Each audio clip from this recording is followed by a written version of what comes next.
I'm Susan Sheridan Tucker, Executive Director of League of Women Voters Minnesota. Today, I'm joined by members of Restore the Vote Coalition, one of the many coalitions the League participates with regard to voting protection. Knowing firsthand what it's like to be disenfranchised from our democratic system, the League of Women Voters emerged from the women's suffrage movement 95 years ago with the mission to educate voters on the issues, reform public policy, and to advocate for the protection, expansion, and restoration of voting for all citizens. Today, we'll focus on some current legislation that, if passed, will restore the voting rights of tens of thousands of Minnesotans. I'd like to introduce our guests. Mark Haase, Restore the Vote Coordinator, Council on Crime and Justice, and Minnesota Second Chance Coalition. Ben Schweigert, Assistant Hennepin County Attorney, and Gina Evans, a disenfranchised voter. So I'd like to start with Mark. Can you help us describe the current legislation and why this is an important piece of legislation for us to be concerned about? Sure, thanks Susan. So today there's about 47,000 Minnesota citizens who live in our communities, are participating in our communities, their children are in our schools, but they can't vote. And that's because they've been convicted of a felony. In Minnesota, like almost all states, once you've been convicted of a felony, your right to vote is taken away. But unlike in some states, actually there's 13 states where people can vote as soon as they leave prison or jail. In Minnesota, people can't vote once they're convicted of a felony until they've completed their entire probation or parole sentence. And here in Minnesota, that's a very large population. And it's the belief of the coalition that it's a good public policy idea to allow them to vote when they're living in the community. Can you describe a little bit more specifically about the types of citizens that are being disenfranchised? Who makes up this group of 47,000? Sure, well, they live all over the state. When you look at state court data, the felony convictions occur all over the state, and about 64% of them are outside of Hennepin and Ramsey counties, and 36% are in Hennepin and Ramsey County. And the demographics are, I think it's about 62% white, and the remaining various communities of color. Okay. And what you mentioned other states. Sure. To talk more a little bit, or to say a little bit more about what other states have done and why Minnesota is different. Sure, yep. There are actually 20 states in total that have less restrictive policies than Minnesota. 2 that never take away the right to vote, so people can vote from jail or prison. Those are Maine and Vermont. And then there's 13 states that allow people to vote, just like we're proposing, as soon as they leave jail or prison after they've been convicted of a felony. There's 5 that just allow people to vote, or allow people to vote when they're on probation, but not parole after prison, just kind of a mixed system. And then Minnesota shares its policy with about 20 other states. And then there's a number of states that have even more restrictive policies than Minnesota, where even after the sentence is completed, somebody has to go through some type of process. In some states, essentially, they lose their right to vote for their entire life. Okay. And Ben, perhaps you can speak to, we're talking about felons, people who have served some time in prison. I suspect that there's some fear of this. Can you talk more about what a felon is and really from the history of from the inception of Minnesota, how a felony was defined in our Constitution and where it is today? Sure. Well, so the Constitution of the state of Minnesota says that you lose your right to vote when you're convicted of a felony. And then it gives to the legislature the power to decide when those folks get their right to vote back. And the legislature decided a long time ago that the people convicted of felonies should get the right to vote back after they finish their sentence. So what is a felony? A felony, for as long as there's been English legal thought, is any crime that the maximum sentence is a year and a day or more. Now, at the time so a lot has changed though in regard to what is a felony and also in regard to voting rights since the Constitution was enacted. And a lot of those changes relate to why we think it's time for this policy to change. So first, at the time that the Constitution was enacted, there were only 30 some odd, I think, crimes that were categorized as felonies. There also, though, was no system of probation or parole or supervised release or anything like that, right? So if you were convicted of one of these crimes, you were going to prison. But we've made changes since then. So there are a lot more crimes now that are considered felonies, but then there's also a lot more ways that we deal with felonies. So many people, I think even most people who are convicted of felonies, don't ever go to prison. Many people go directly to probation, and then they spend some time on probation in the community. And then, of course, we've set up our system of good time or parole where if you're sentenced to prison time, the last third of your sentence is actually served in the community, not in prison. So these are all ways that we've come to recognize that our corrections system is not just about punishment, but it's also about rehabilitation and reintegration of people into the community. And we've also developed over this time a lot of alternative dispositions of cases where the adjudication of your case can be stayed, or the imposition of your sentence can be stayed, or the execution of your sentence can be stayed. So these are all sort of technical things, but they're all ways in which our correction system in the last 150 years has gotten a lot more nuanced in the way that we deal with cases. Now, why does all this matter? Well, it's because when the legislature decided that you shouldn't get your right to vote back until you finish your sentence meant time in prison. Now your sentence is most likely going to be mostly time spent in the community. And that's a really significant difference because, of course, the whole point of probation and parole is that people are living in the community. People are participating in positive ways in the life of the community. And certainly our perspective as people who work, I'm a prosecutor, I work in the Hennepin County Attorney's Office, and I work on this issue with the Minnesota County Attorneys Association. Our perspective is that it is inconsistent with the goals of our probation and parole system to have people not able to vote in the community, that actually voting is the kind of pro-social behavior that we actually would want people who are on probation and parole to be doing. And is it fair to say that given the increase in the number of items that have been classified as felony conviction or prosecutable incidences, that we're seeing quite a bit of racial disparity in the types of individuals that are convicted of crimes? And that's part of what this legislation is trying to address, is that a larger percentage of the racial community is being disenfranchised because they continue to be on parole. Yeah, I think it is well documented that that although most of the people that would be reenfranchised by this are white, this category of people, the 47,000 who would be reenfranchised by this, are disproportionately people of color. There are more that those communities are represented at larger numbers in this population than in the state as a whole.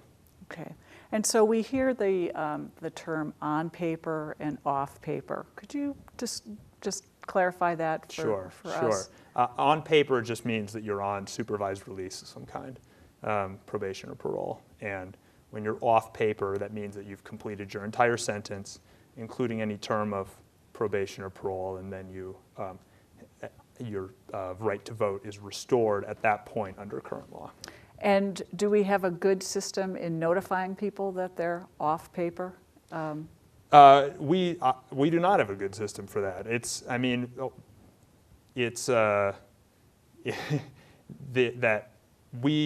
Many people are on probation for a long time, and the ability of the state and law enforcement agencies to know even where to notify certain people at the end of their probation is not always good. And there's no coherent statewide system for providing notice of someone's reenfranchisement at the end of their probation term.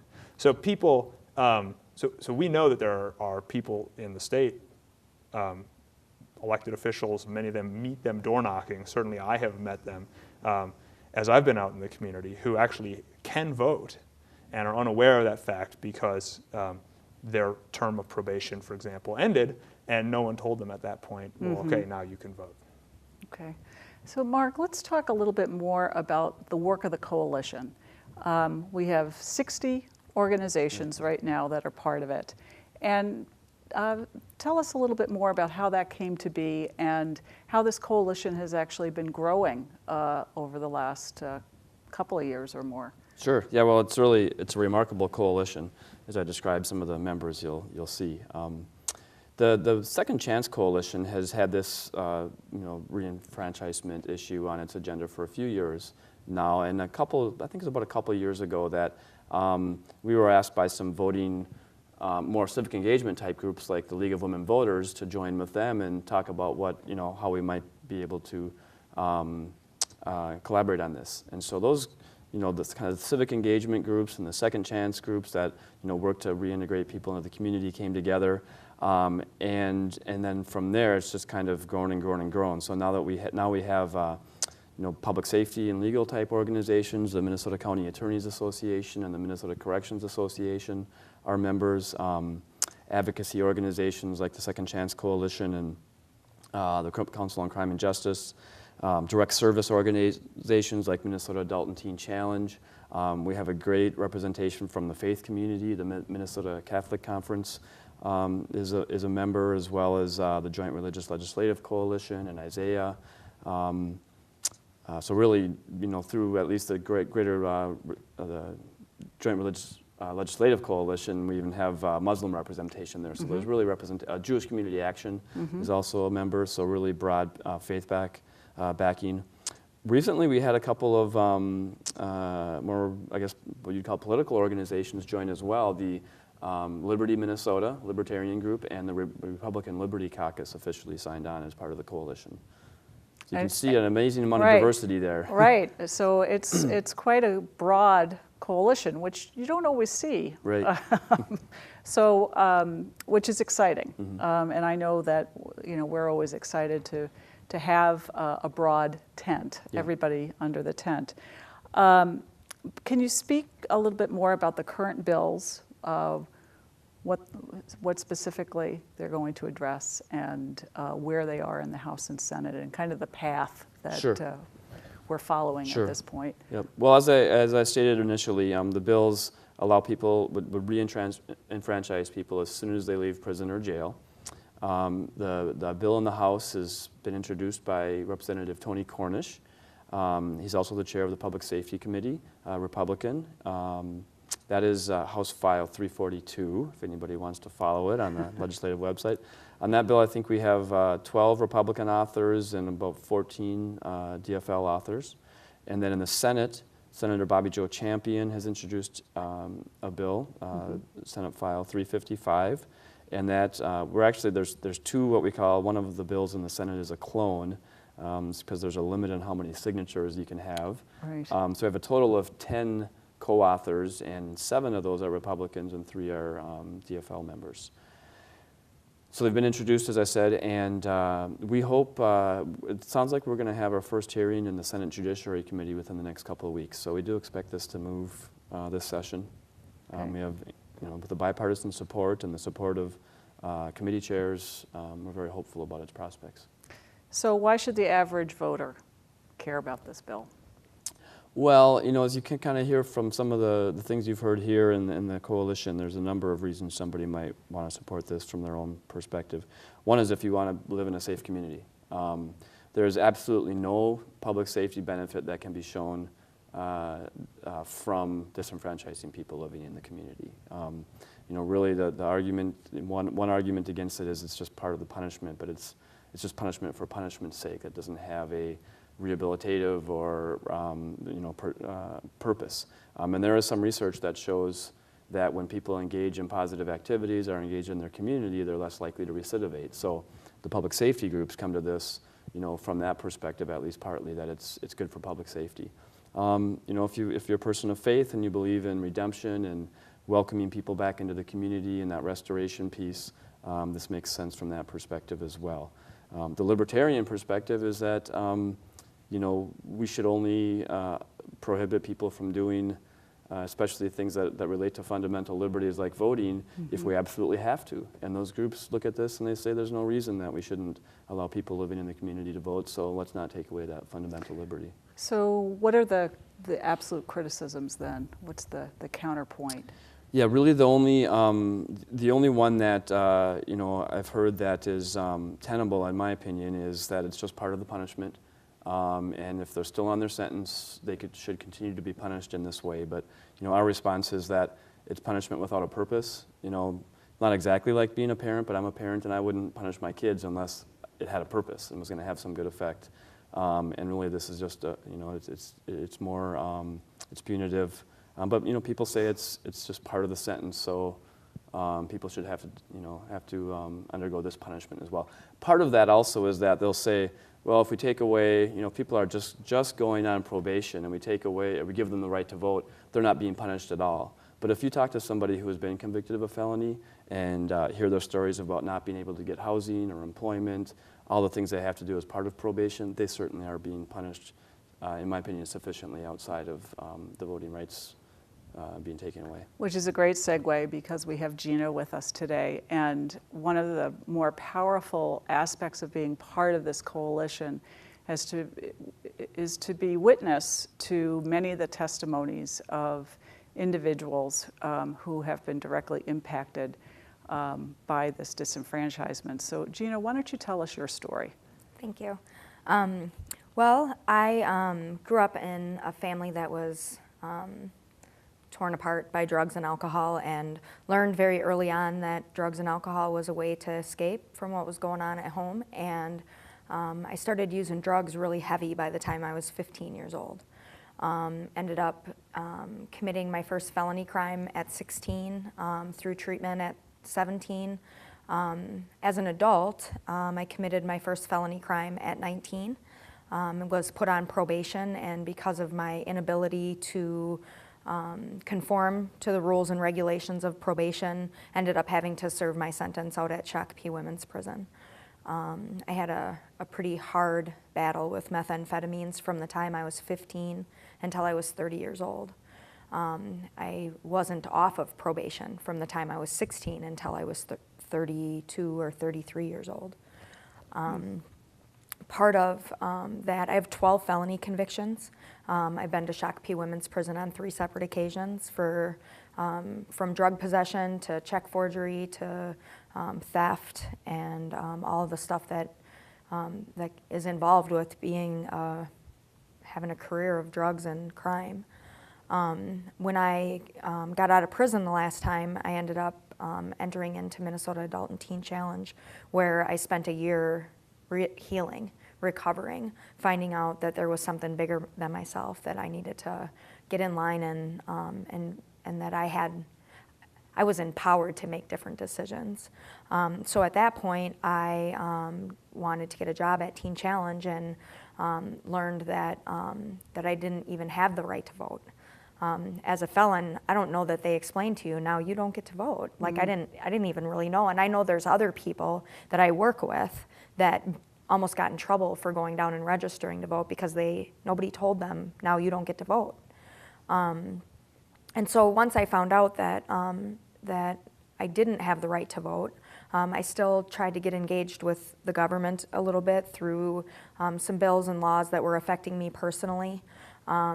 So in 2004 was when I got out of treatment. And then for 2 years, I wasn't able to participate in voting and government. And then in 2006, I bought a home. In 2007, I got married. I had a full-time job all of that time. So I was paying property taxes. I was paying taxes. My children were living with me, and we were involved in a school district that made a decision to go to 4-day weeks. And for my child, that was not a good thing. And not only did I not get a voice in the referendum, but I didn't get a voice in who to vote for that was going to agree with me on which direction that was going to go. And that kind of, you don't think about that kind of stuff when you're involved in that kind of lifestyle, but being clean and sober, it felt like I was being punished for something that. And I can tell you another thing. I know they talked about, like, that the process about about notifying people that their rights are reinstated isn't perfect, but I was one of those people that got a letter that said your right to vote has been restored, and that was a huge, huge milestone for me. When I got that letter, it was like, I'm a real girl now, you know, I can vote. It was like the one last thing that kept me from being part of the society that I was expected to participate in. And I know, you know, I work at Teen Challenge now, and we work with, because we are such a long-term treatment program, we get a lot of dispositional cases that come to Teen Challenge where, you know, they're low-level, nonviolent drug offenders, and sometimes they get 20, 30, and even sometimes 40 years of probation. And granted, they're not in prison, and that's great for them, but that's 40 years of living in the community where they don't have a voice in the things that are going on around them, and it's not fair. And I feel like just knowing how it felt for me to get those rights back, I feel like when they talk about pro-social activity and how important that is, I can't speak to that enough. It was a huge thing for me to get that right back. Well, thank you for sharing your story, because it takes courage to come out in public on an issue like this, and I think it's really helping people understand the value of what a vote really means to individuals. So thank you for that. Yeah, if I could leave just one word for people, it would be this, that it's the right thing to do. For people, it just says the right thing to do. And so that's a good place to ask for a call to action. League members always leave any event or program with a call to action. And so, Mark, what would you suggest in terms of our call to action today for the Sure. viewers? Well, if people just want to look at this information some more, find out more about the issue and the groups involved, they can go to our website, which is restorethevotemn.org, restorethevotemn.org. And if they sign up there to get alerts, then they will get alerts about the legislation as it moves forward. You know, when would be the best time to call their legislators, or contact their legislators and ask them to support this. And we promise not to send advertising with that. It's just coalition activities. And people can feel free to just call their legislators directly now. Again, it's House File 342 and Senate File 355. The legislature has a great website to look up the authors and how to contact your own legislator. There's a link there to, I think it's called Who's My Legislator? Mm-hmm. And call them today and look, and might want to look at or ask their assistant if they're already on the bill, because a number are, and thank them because they need to hear that positive support Absolutely. from constituents. And if they're not signed on already, ask them to sign their name to it or vote for it when it comes up for a vote. Great, thank you. You're welcome. So, so today we wanted to introduce you to the Restore the Vote movement and our coalition, and to tell you a little bit more about the legislation that's coming due. So we have a call to action. Call your legislators. They love hearing from you, whether you write a letter or a phone call, but they really do appreciate hearing from you. So I appreciate Mark and Ben and Gina sharing time with us today, and thank you.